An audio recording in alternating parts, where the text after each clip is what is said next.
religion was extremely important for the Roman Empire and its people. The Romans believed that if they kept the gods happy, their own success would follow. So at all times, the Romans tried to keep the paz diorum, peace of the gods, and tried to avoid the ira diorum, anger of the gods. The Roman Empire adopted most of their deities, gods and goddesses, from the ancient Greeks and just gave them Roman names. For example, the ruler of the Greek gods, Zeus, became Jupiter, the supreme Roman god. However, the Romans worshipped a wider range of gods than the Greeks did. The Romans also worshipped gods that symbolized qualities like fides, loyalty, spes, hope, and concordia, harmony. Trade in ancient Rome was vital. The empire cost lots of money, and trade provided most of it. There were 1 million people in ancient Rome, and a population of that size needed things from other parts of the world. The Roman Empire had a variety of trade routes. They had sea routes that covered the Mediterranean and Black Seas, and multiple land routes using roads built by the Romans. The Romans imported a variety of different materials: beef, marble, corn, iron, lead, glassware, leather, olive oil, silk, silver, spices, timber, tin, and wire. The Romans did most of their trading with Spain, France, North Africa, and the Middle East. The scale of trade in Rome was very impressive, and no other pre-industrial society came close.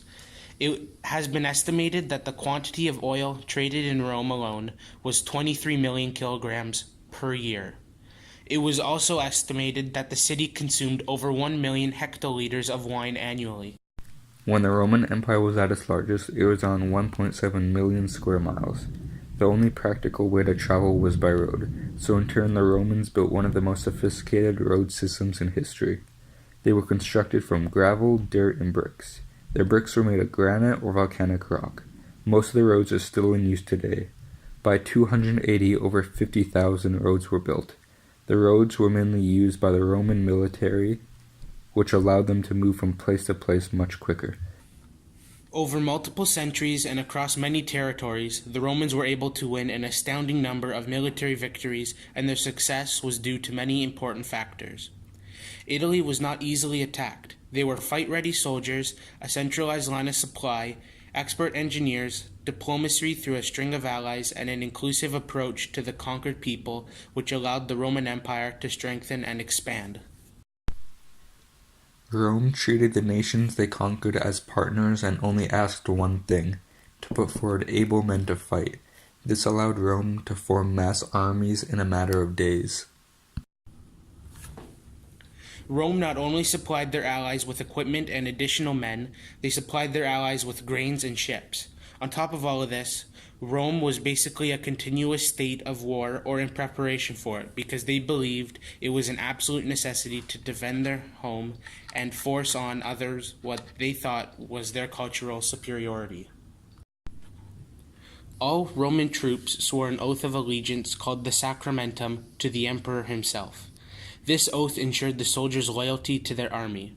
Soldiers could receive distinctions, money, booty, or promotions for displaying courage and initiative on the battlefield. Punishment in the Roman army came in many forms, such as loss of booty, pay or rank, scourging, dishonorable discharge from the Roman army, being sold into slavery, or even death. Laws and rules are similar to the ones today, but the punishments were much worse. A slave who had no rights would often be beaten. For more serious crimes, they would be killed and often crucified. But slaves being seen as property, if the crime wasn't serious, they would be beaten, but not in a way to permanently cripple them, so they could still be useful to their owners. Citizens, on the other hand, were rarely condemned to death. The only circumstances were treason and patricide, but would never be crucified. The most common punishment was a fine, but if accused of theft, you could be banished. However, if caught in the act of robbing someone, the punishment could be death, banishment, or turned into a slave.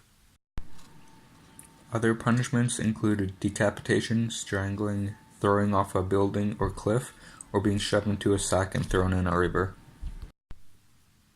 The first source of Roman law was the 12 Tables, but they were faded out after problems arose that the tables did not cover. The Republic's emphasis was more on the adaptation of existing laws rather than the creation of whole new legislations. This happened in the Praetor's Edict, when the types of permissible cases, defense, and exceptions were assessed and compared to the previous year's policy.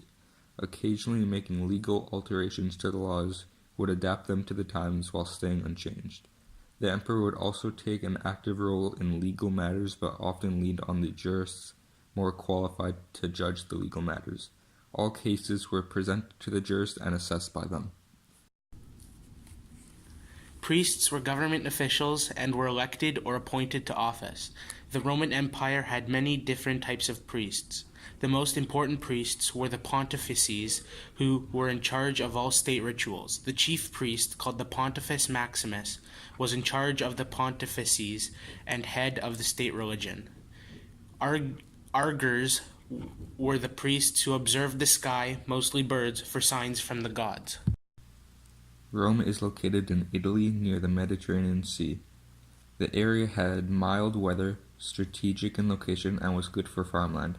The large flatlands in Italy made it ideal for farming, where they grew beans, fruit, grapes, and olives. They raised oxen, pigs, chickens, goats, and sheep.